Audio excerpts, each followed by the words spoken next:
thay mới quay thằng phải lâu giờ mang thì cái mới lâu thay lắm mà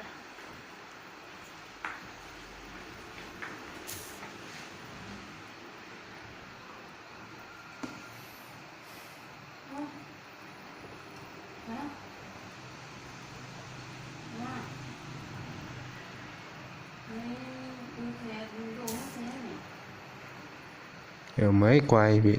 bàn là nhau mà chẳng tôi nói máy công bố mà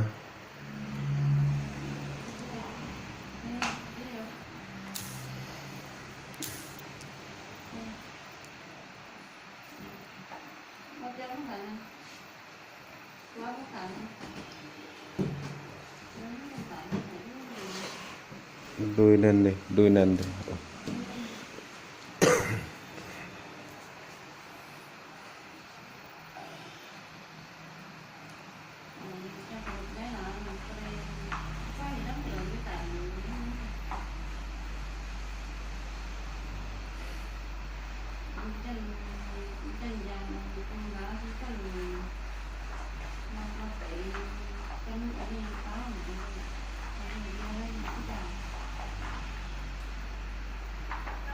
không phải đây không phải ai thì mà ai nó đi không chân ai à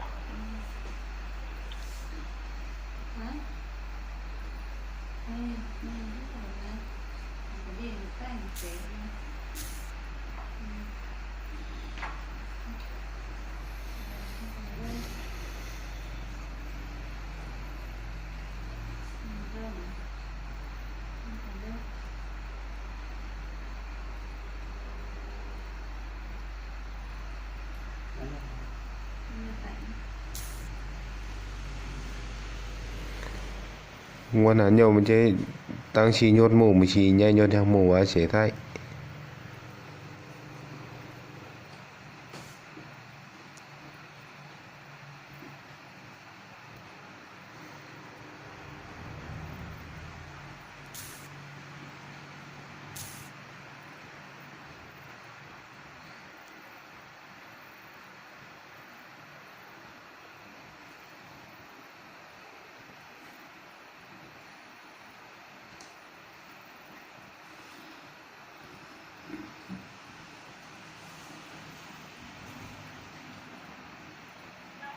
không phải đây không phải ai thì mà ai nó đi không chân ai à